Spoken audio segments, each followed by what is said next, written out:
성부와 성자와 성령의 이름으로. 하나님 아버지, 저희들 이제 무더운 여름 지나고 가을로 들어서게 해주셨습니다. 이런 계절을 통해서 이런 바람들이 얼마나 우리에게 고마운지, 또 이런 시간들 통해서 들의 곡식과 또 과일들이 익어가고 연걸어가듯이 우리들 한 사람 한 사람의 삶 안에서도 당신의 손길이 우리를 더욱더 당신께로 더 성장해 갈 수 있도록 저희들 인도해 주시고, 또 더 익어갈 수 있도록 저희들 인도해 주시리라 믿습니다. 비록 어떻게 자라고 무슨 손길이 이것을 자라게 하는지, 마치 농부가 밭에 나가보면은 곡식들이 자라나는 것을 보지만 어떻게 자라는지 모르지만 이 모든 것을 자라게 하시는 분은 당신이라고 하십니다. 그래서 이런 당신께 더 마음을 기울이고 당신의 손길을 더 깊게 알아들을 수 있도록 저희 모두의 마음을 비추어 주시고 축복해 주십시오. 이 모든 것 당신의 아들 우리 주 예수 그리스도를 통하여 비나이다. 평화의 모후시여, 저희를 위하여 빌어주소서. 성부와 성자와 성령의 이름으로 아멘. 참 예수님, 추석들 잘 보내셨습니까? 고향에 다녀오신 분들 계세요? 요즘은 거의 또 고향에도 안 가시고 어디 놀러 가시는 분들도 많죠. 오늘도 하나님에 대해서 다음 주까지 하나님에 대한 이야기를 좀 더 하도록 하겠습니다. 우리가 들어도 아주 잊어버리기 쉬운 것이 하나님이 어떤 분이시며 또 예수님이 어떤 분이신지 그렇게 많이 듣고 또 책을 통해서 우리가 알게 되지만 아주 잃어버리기 쉬운 것 같습니다. 그래서 다시 한 번 더 우리가 알고 듣고 하는 이 하나님을 우리 마음에 더 깊게 모셔드릴 수 있도록 하나님이 어떤 분이신지 더 깊게 우리가 알아듣기를 원할 수 있는 은총을 간절히 청하시면 좋겠습니다. 오늘 주제는 하느님의 섭리에 대해서 좀 말씀을 드릴까 합니다. 프란치스코 교황님께서 언젠가 미사 중에 이런 말씀을 하셨습니다. 우리의 미래는 내가 지금까지 어떻게 살아왔는가, 이것에 의해서 결정되는 것이 아닙니다. 우리의 미래는 하느님의 섭리에 의해서 결정이 됩니다. 만약 내가 지금까지 어떻게 살아왔는가, 이것에 의해서 결정이 되어진다면 사실 우리 삶에 변화는 없는 겁니다. 내가 내 운명에 따라서 이렇게 살아온 그것에 따라서 결정되어진다면 우리 삶의 변화나 구원이나 성장이나 이런 것은 아주 어렵습니다. 그런데 교황님께서 그렇게 말씀하셨습니다. 우리 인간의 미래는 우리에게 달려있는 것이 아니라, 내가 지금까지 어떻게 살았는가에 달려있는 것이 아니라 하느님의 섭리에 의해 달려 있습니다. 성경에 보면은 여러 가지 이 하나님의 섭리를 우리에게 잘 전해주는 그런 대목들이 많습니다.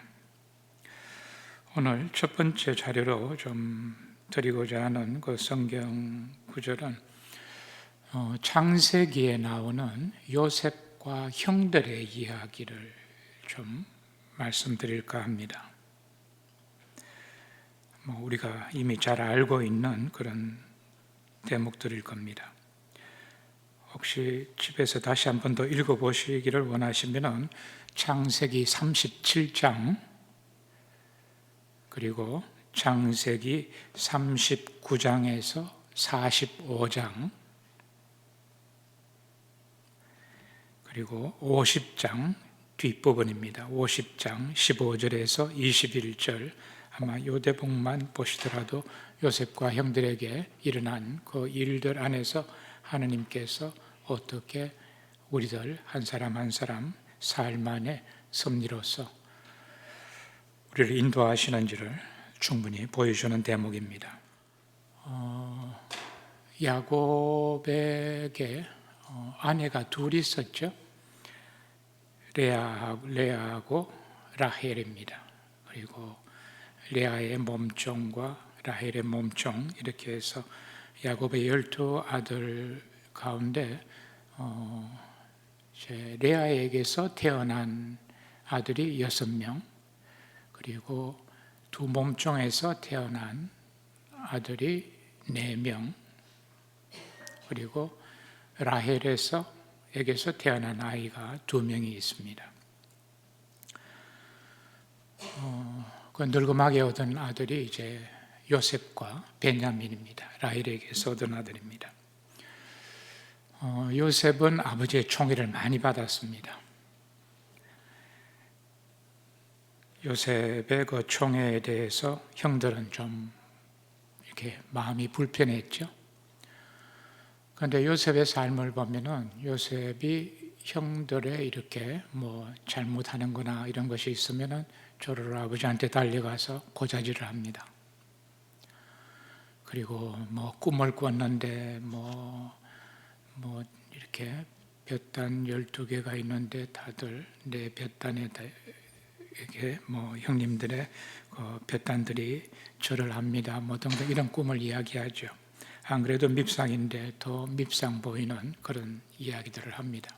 그래서 언젠가 제가 양성소에 있을 때 수사님들에게 그렇게 질문을 했습니다. 여러분들 가운데 이런 사람이 있으면 여러분들은 어떻게 하겠습니까? 그랬더니 여러분들은 어떻게 하겠습니까?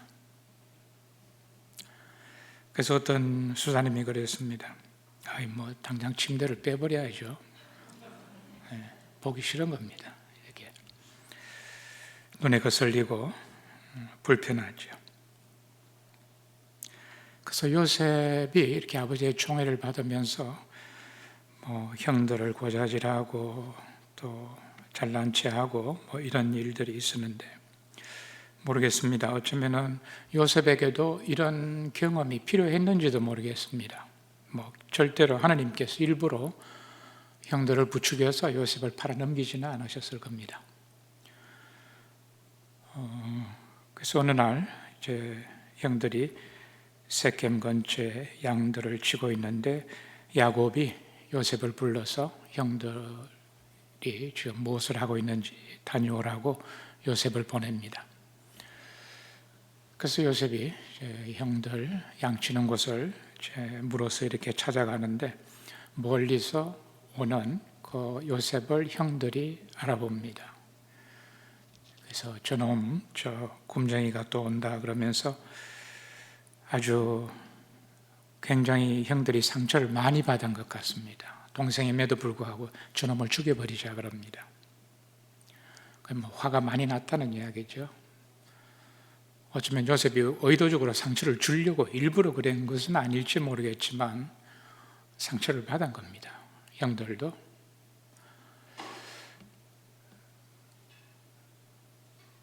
근데 이제 죽여버리려고 하지만 제일 큰 형 루벤이 죽이는 것보다는 나중에 살려서 아버지에게 요셉을 돌려주려고 그냥 웅덩이에 좀 던져놓자 그렇게 이야기를 합니다. 그랬을 때 다른 형제들도 다 동의를 했고 그래서 웅덩이에 던져놓았는데 마침 그 길을 지나가던 이집트로 내려가던 상인들이 대상들이 이제 그 웅덩이에 빠진 요셉을 보고서 요셉을 건져내는데 형들이 요셉을 그 상인들에게 팔아넘기죠. 그리고 돌아가서 아버지에게는 요셉의 그 겉옷에 피를 묻혀서 이렇게 요셉이 죽었습니다 하고 아버지에게 그렇게 이야기를 합니다. 그리고 요셉은 이제 에집트로 팔려나가서 경호대장 집에 종으로 들어가 있고, 그곳에서 이제 다시 감옥에 갇히게 되었죠. 17살에 팔려나갔습니다. 그리고 감옥에서 왕의 꿈을 해몽하고 나온 것이 30살이었습니다. 13년을 감옥살이를 한 겁니다. 그리고 풍년이 7년이 들었습니다. 20년이 지났습니다. 그리고 흉년이 들었을 때 이제 20년이 지난 다음에 가나안도 이제 흉년이 들어서 양식이 없습니다. 그래서 이제 형들이 에집트에 곡식을 얻기 위해서 곡식을 사러 왔습니다. 20년이 지난 다음에 형들은 요셉을 몰라봤지만 요셉은 형들을 단번에 알아봤습니다.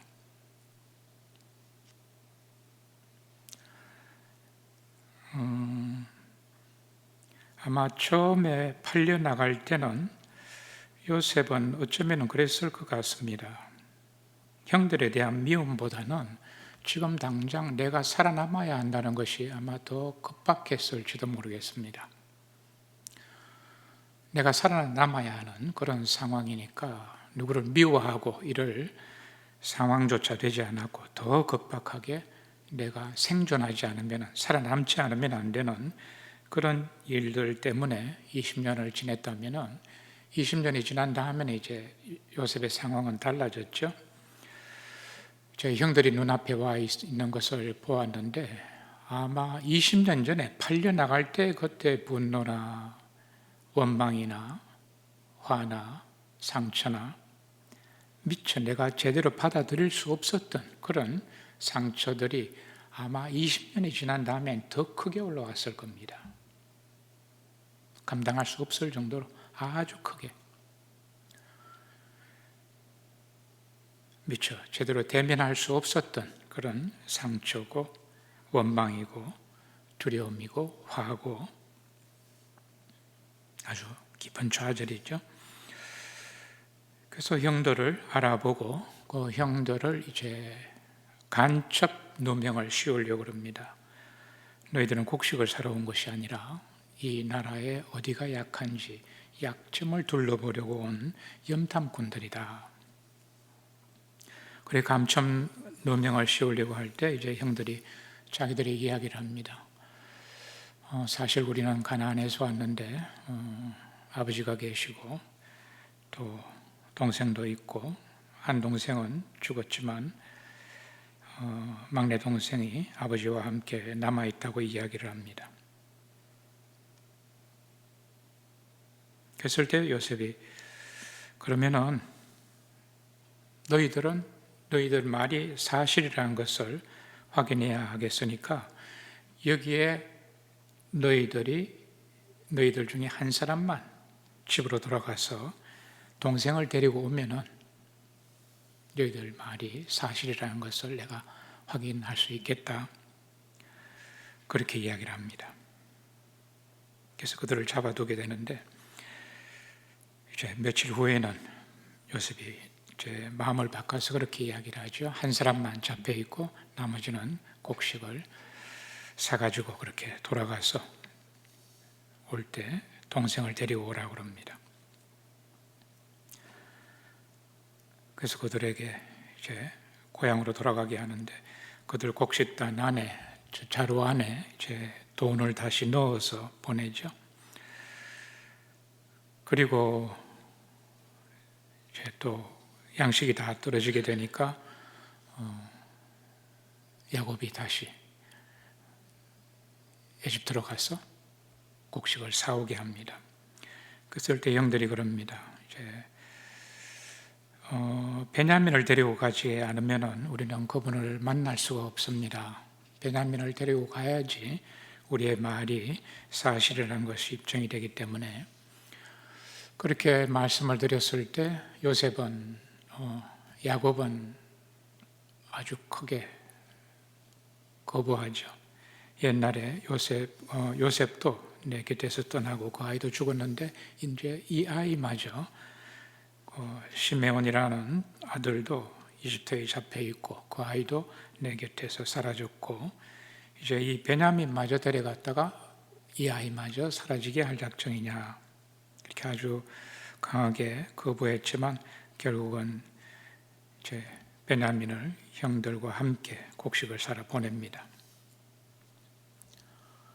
그래서 우리가 알고 있듯이 이제 그 베냐민을 만나고 요셉이 이제 형들을 돌려보내는 대신에 베냐민을 잡아두려고 하죠.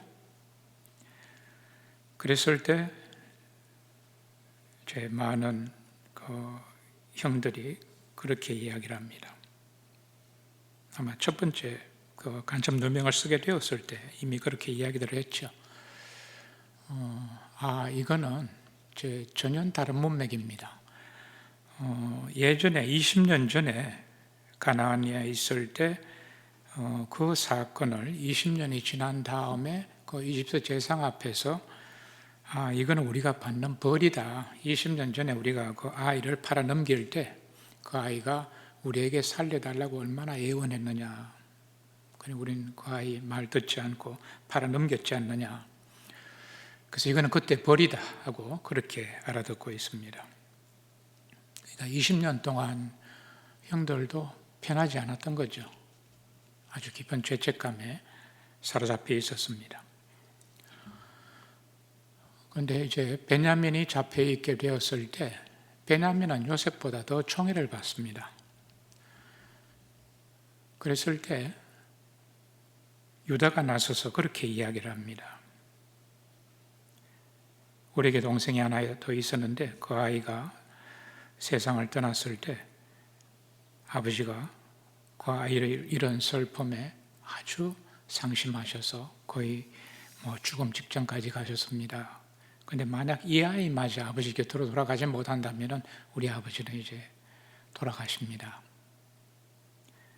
그래서 이 아이 대신에 제가 잡혀 있겠으니까 이 아이는 돌려보내 주십시오.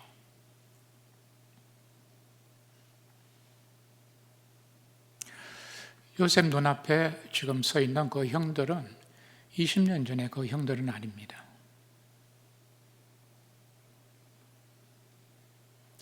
그렇게 몹쓸 짓을 했지만 성장한 겁니다. 비록 지금도 아파하지만 그래서 그렇게 몹쓸 짓을 했던 그것 때문에 지금도 아파하고 있습니다. 그래서 요셉이 그 형들의 이야기를 들으면서 더 이상 울음을 참지 못하는 겁니다. 그래서 통곡을 하게 되고 자기가 요셉이라는 사실을 형들에게 알려줍니다. 얼마나 크게 통곡을 했으면 온 이스라엘 사람들이, 온 이집트 사람들이 또 왕궁의 왕까지, 파라오까지 요셉의 울음을 들을 정도로 그렇게 통곡을 했다고 합니다.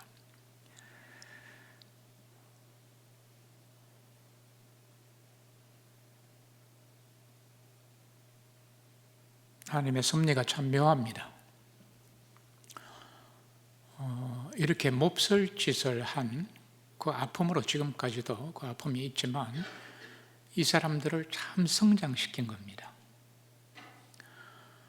베냐민은 예전에 요셉보다 더 총애를 받지만 그 아이를 미워하지 않습니다. 오히려 그 아이가 잡혀 있게 되었을 때 내가 대신 잡혀 있겠습니다 하고 자기 자신을 내어놓을 수 있을 정도로 이렇게 달라져 있습니다. 그래서 우리가 무엇을 잘못했다고 해서 그것이 우리 인생의 끝이 아닙니다.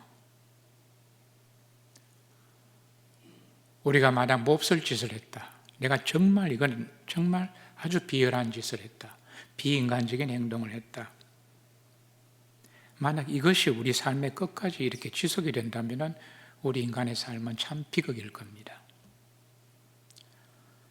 그런데 하나님께서는 우리가 어떻게 살았는가에 따라서 우리의 미래를 결정지으시는 것이 아니라 당신 섭리 안에서 우리의 이 약함마저도 이 우리의 행동들마저도 이렇게 잘못한 이런 악행마저도 당신 섭리 안에 품으셔서 이것이 그들을 성장하게 하시는 겁니다. 놀랍죠? 내가 큰 잘못을 했다면 그 잘못이 우리 인생을 곧 결정짓는 것이 아닙니다. 하나님께서는 우리가 그 잘못을 통해서 성장할 수 있게 하십니다. 형들이 요셉을 팔아넘길 때는 어떤 상황이었는가 하면은 그 요셉에 대한 미움이나 반감이나 거부감이나 이런 것이 그들 마음을 사로잡았습니다.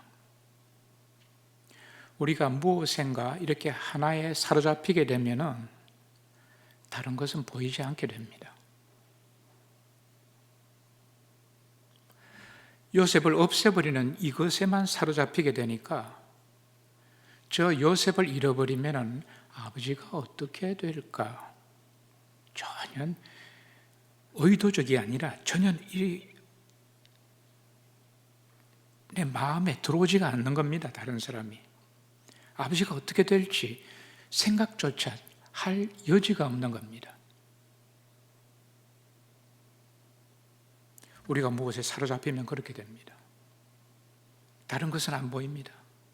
오직 내가 중요하다고 생각하는 것, 누구에게 누구를 공경에 빠뜨리든지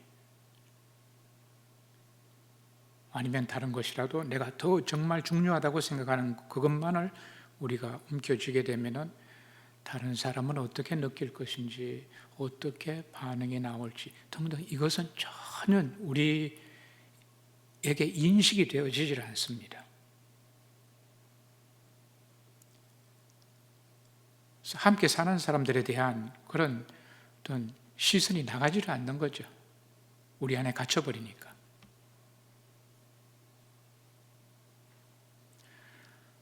그래서 요셉을 잃어버리면 아버지가 어떻게 될지 전혀 인식조차 하지 못하던 그 형들이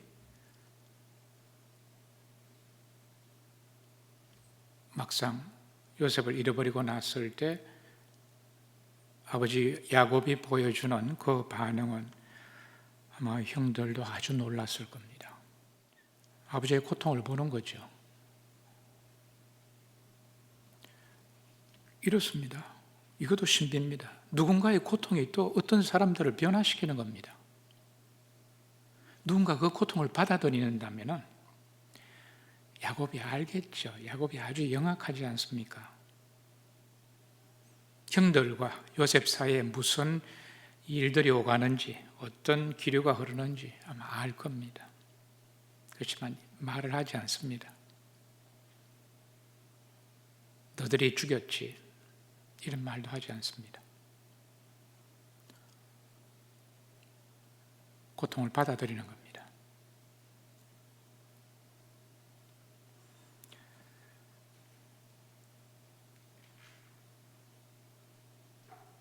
참 많은 일들이 일어나는 겁니다. 그래서 형들은 아버지의 그 고통을 보면서 충격을 받았겠죠. 그리고 자기들이 동생을 팔아넘겼다는 것에 대해서도 아주 깊은 죄책감으로 시달렸고 20년 동안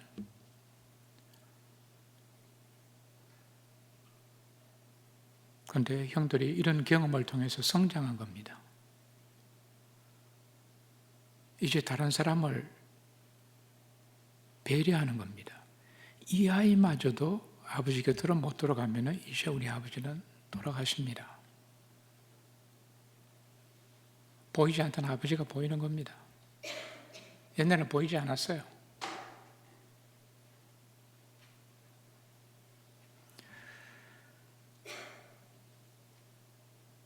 그래서 이렇게 우리가 아주 큰 잘못을 범했다고 할지라도 그것이 우리의 미래를 결정짓게 하시지는 않습니다. 하나님께서는 당신 섭리 안에서 이 몹쓸 짓, 잘못, 실수, 죄라고 할지라도 이것이 우리를 더 성장할 수 있도록 선물로 삼아주시는 분입니다. 참 놀라우신 하나님입니다. 혹시 여러분들 가운데에서도 만약 나의 아픔 때문에, 나의 약함 때문에, 내가 한 어떤 잘못, 실수 때문에 아직도 아파하시는 것이 있다면 누군가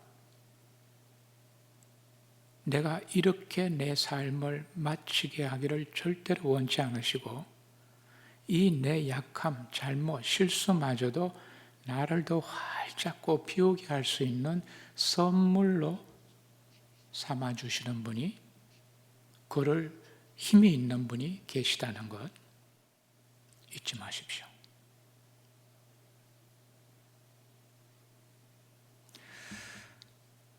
그래서 제 형들은 예전에 요셉이 만났던 그 형들, 물론 외적으로는 그 형들의 모습이겠지만 사실 그들은 달라진 사람입니다. 다른 사람이 되었습니다. 이제 다른 사람을 위해서 자기 자신을 내어놓을 수 있는 이런 사람까지 된 겁니다. 아마 요셉의 변화의 일정 부분은, 아마 적지 않은 부분은 형들의 이 변화가 아닐까 생각합니다. 옛날에 내가 보던 형들이 아닌 겁니다. 옛날에 나를 팔아넘겼던 형들이 아니에요. 다른 분들이에요. 비록 같은 분들이지만. 그래서 요셉은 자기 정체를 밝힙니다. 제가 형님들의 동생 요셉입니다. 형들도 다들 놀랐죠.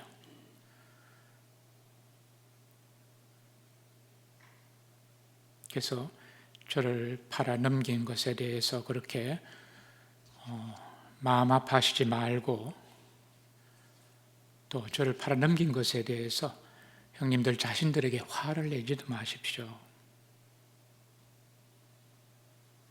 저를 이집트로 보낸 것은 형님들이 아니라 하느님께서 저를 먼저 보내셨습니다.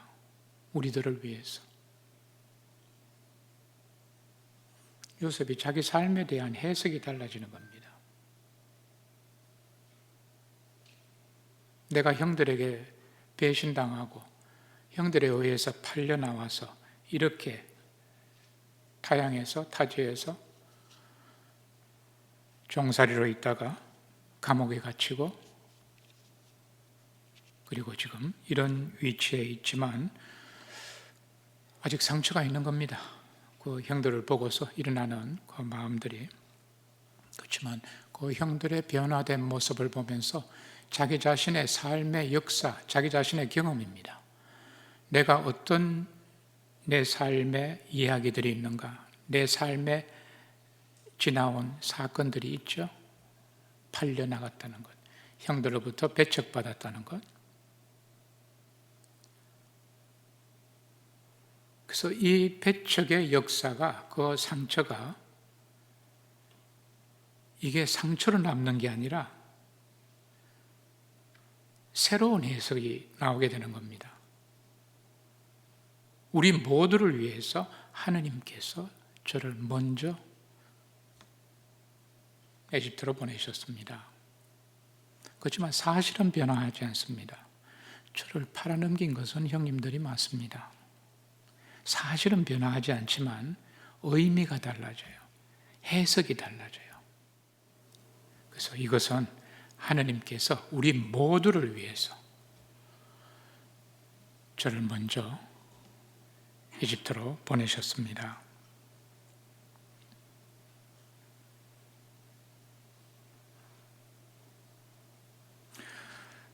그래서 상처를 준 사람도 변화가 되었고 상처를 받은 사람도 변화가 되었습니다. 그래서 하나님 섭리 안에서는 이 모든 것이 이렇게 그분께는 불가능이 없습니다. 상처를 준 사람도 이렇게 크게 성장을 시켰고 상처를 받은 사람도 자기 삶에 대한 새로운 의미를 발견하고 새롭게 해석할 수 있고, 우리들도 상처받았죠? 아마 틀림없을 겁니다. 상처가 없는 분들이 없을 겁니다. 누가 일부러 상처를 주려고 하지 않더라도 우리는 상처받기 쉬운 존재들입니다. 누가 의도적으로 안 줘도 우리는 상처받기에 잘 준비되어 있습니다. 우리가 그런 상처를 받았다고 하더라도 그 상처로 우리 인생이 끝나는 게 아닙니다. 하나님은 당신 섭리 안에서 비록 내가 이런 상처를 받았다고 하지만 이 상처가 오히려 나에게 선물이 되는 겁니다. 내 삶에 새로운 의미를 주는 겁니다.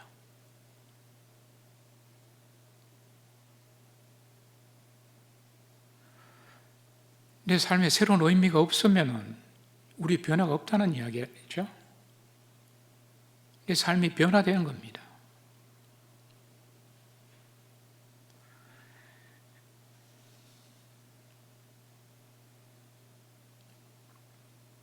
그래서 이 모든 형들과 요셉의 이야기,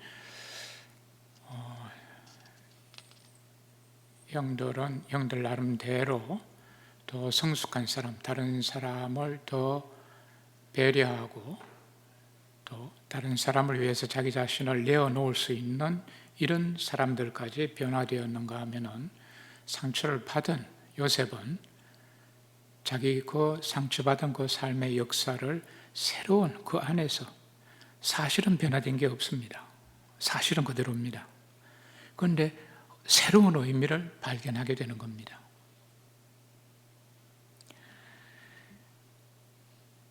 그리고 이런 변화의 과정에 틀림없이 야곱이 받아들인 그 고통을 받아들이는 어떤 분이 우리 가운데 계신다면은 주위에 있는 분들에게 이런 변화들이 일어날 수 있도록 아마 그 역할을 하실 겁니다. 고통을 받아들이는 것, 언제 기회가 되면 따로 다시 말씀을 드리겠지만, 베네딕토 16세 교황님께서 그런 말씀을 하셨습니다. 고통을 받아들이는 능력, 이게 능력입니다.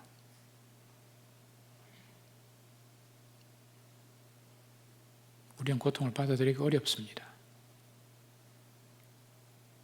그런데 고통을 받아들이는 게 능력이에요.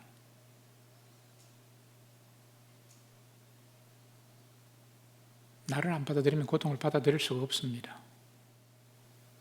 그래서 잠깐 쉬는 시간 좀 가지겠습니다. 그러면은 지금 35분이니까 15분 후에 50분에 만나는 것으로 하겠습니다.